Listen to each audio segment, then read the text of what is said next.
আমার একজন বন্ধু প্রতিদিন রাতে পর্নোগ্রাফি না দেখলে রাতে ঘুম আসে না।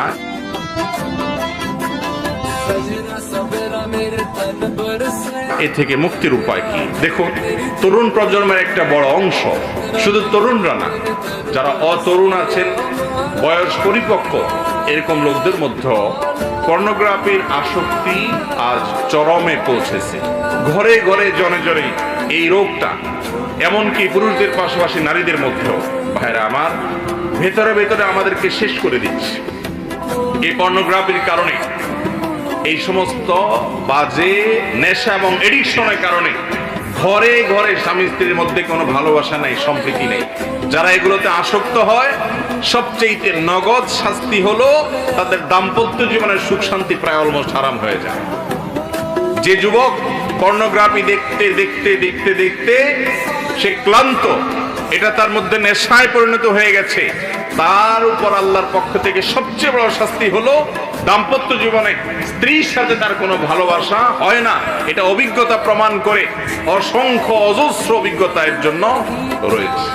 এই জন্য ভাইরা আমার, আগে বুঝতে হবে যে এটা কত ডেঞ্জারাস বিষয়। এটা থেকে বাঁচতে চান, কয়েকটা স্টেপ নেবেন, কয়েকটা পদক্ষেপ নেবেন। নাম্বার এক নম্বর পদক্ষেপ হলো যে এটার মাধ্যমে আপনার ভবিষ্যৎ ধ্বংস হয়ে যাবে, আপনার পারিবারিক জীবন, দাম্পত্য জীবন শেষ হয়ে যাবে, আপনার কোনো কিছু ভালো লাগবে না, বিষণ্ণতা বিষাদের মধ্যে আপনি ভোগ করবেন। এটি নিশ্চিত জেনে রাখবেন, এই ভয়াবহতা মাথায় আপনি ভালো করে ঢুকিয়ে রাখেন, সহজ হবে আপনার বেঁচে থাকা। এর ভয়াবহতা সম্পর্কে জানার চেষ্টা করবেন। অনেক বই বাজারে বের হয়েছে, অস্ট্রেলিয়ার একজন লেখকের বই বাংলা অনুবাদ হয়েছে, আমি বইটার নাম ভুলে গেছি, কিন্তু এই আসক্তি থেকে বাঁচার জন্য অসম্ভব উপকারী। সেই বইটা সহ আরো যে সমস্ত কাছে পড়তে পারে। নাম্বার 2, মোবাইলে যে সমস্ত ডিভাইসের মাধ্যমে হারাম জিনিস দেখার অভ্যাস আছে, সেই সমস্ত ডিভাইসগুলোতে ফরম্যাট দিয়ে ফেলেন। সবসময় ফরম্যাট দিতে পারবেন না। যখন ইমানে জোয়ার আসবে, কিছু কিছু সময় আছে যে আল্লাহর ভয় অন্তরে ঢেউ খেলতে থাকে, যখন আসবে ওই সুযোগে সাথে সাথে সব কিছু মোবাইল থেকে ক্লিয়ার করে ফেলবেন। এবং যেই সমস্ত সাইটে, নেটে, সোশ্যাল মিডিয়াতে, যে সমস্ত জায়গায় গেলে আপনি এগুলো থেকে বাঁচতে পারেন না, সেগুলো থেকে আপনার সম্পর্ক ছিন্ন করতে হবে। জেনা, নবী করিম সাল্লাল্লাহু আলাইহি ওয়াসাল্লাম বলেছেন, জিনাল আইনি আন নজর, চোখের জেনা হলো চোখ দিয়ে দেখা। আপনি যতক্ষণ দেখছেন ততক্ষণ আপনি জেনা করছেন। আর জেনা এমন একটা অপরাধ, লা ইয়াজনি জানি হিনা ইয়াজনি ওয়া মুমিন। ঈমানদার যদি জেনায় লিপ্ত হয়, তাহলে যতক্ষণ সে জেনায় থাকে ততক্ষণ তার থেকে ঈমানকে ছিনিয়ে নেওয়া হয়, ততক্ষণ সে মুসলমান থাকে না, ঈমানদার থাকে না। এরপরে সেখান থেকে সে ফিরে আসার পরে তার মধ্যে ঈমান আবার আসে। এত ডেঞ্জারাস অপরাধ। এই জন্য অপরাধ করতে করতে মওত হলে বেঈমান হয়ে মৃত্যুবরণ করার আশঙ্কা আছে।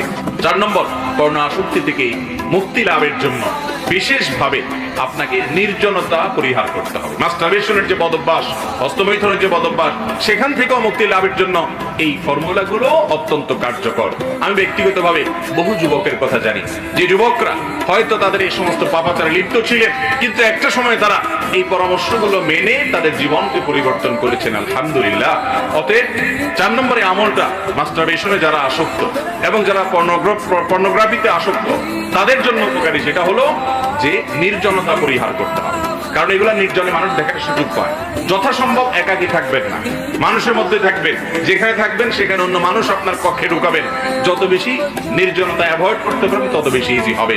আর সবচেয়ে কার্যকর হলো এটি যে 2-3 মাস আপনি এইগুলোর যত মাধ্যম আছে এগুলো থেকে দূরে থাকেন। দেখেন, আল্লাহ রাব্বুল আলামিন বলেছেন, ওয়ালা তাকরাবুজ জিনা, তোমরা জেনার কাছেও যেও না। কেন বলেছেন? কারণ আল্লাহ জানেন জেনা এমন একটা পাপ যে কাছে গেলে পতিত হয়। আপনি যদি সোশ্যাল মিডিয়ার মাধ্যমে এই এডিকশনটা আপনার মধ্যে এসে থাকে, তাহলে সোশ্যাল মিডিয়া থেকে দূরে যেতে হবে, জেনা থেকে দূরে যেতে হবে, তাহলে আপনি রক্ষা পাবেন। আপনি ওখানে থেকে নিজেকে বাঁচিয়ে রাখাটা কঠিন। তো 4 নম্বর যে আমলটা বলেছিলাম যে নির্জনতা পরিহার। আর 5 নম্বর হলো আল্লাহর কাছে বিশেষভাবে পানাহ চাওয়া, আল্লাহর কাছে বিশেষভাবে দোয়া চাওয়া যে আল্লাহ আপনি আমাকে রক্ষা করেন এবং হেফাজত করেন।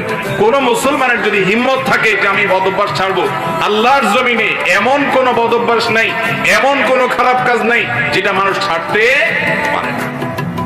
সাহাবায়ে কেরাম রিদওয়ানুল্লাহি তাআলা আজমাইন মদ হারাম হওয়ার আগ পর্যন্ত তাদের অনেকেই, আগে যেহেতু মানুষ মদ পান করত, সমাজে সবাই মদ পান করত এবং আল্লাহর পক্ষ থেকে হারামের ঘোষণা আসেও নেই, হালাল ছিল অর্থাৎ হারাম ছিল না, তখন তারা অনেকে মদ পানে অভ্যস্ত ছিলেন। কিন্তু যখন হারাম ঘোষণা আসলো, সঙ্গে সঙ্গে মদের সমস্ত ভার তারা ছুঁড়ে ফেলে দিল। দীর্ঘদিনের বদ অভ্যাস তারা ত্যাগ করতে তাদের সময় লাগেনি সেরকম বেশি। মোহতারাম হাজিরিন, ইমানদার যার জান্নাতের প্রত্যাশা আছে তার দরকার হলো শুধুমাত্র সিরিয়াসনেস। তিনি যদি চেষ্টা করেন, হিম্মত করেন, সৎসাহস করেন, এটাই তো বীরত্ব, এটাই তো বাহাদুরি। বীরত্ব তো গায়ের জোরে না, বীরত্ব তো মানুষের শরীরের দাপটের মাধ্যমে না। বীরত্ব হলো বদ অভ্যাস এবং খারাপ কাজ থেকে নিজেকে বাঁচিয়ে রাখা, নিজেকে কন্ট্রোল করতে পারা যে আমি এই জায়গায় যাব না। আল্লাহ তাআলা আমাদের সবাইকে যাবতীয় বদ অভ্যাস থেকে এবং পাপাচার থেকে, বিশেষ করে পর্নোগ্রাফির আসক্তিতে আমাদের যে সমস্ত ভাই বোনরা আক্রান্ত, আল্লাহ তাআলা তাদের সবাইকে এখান থেকে বেরিয়ে আসার তৌফিক দান করুন।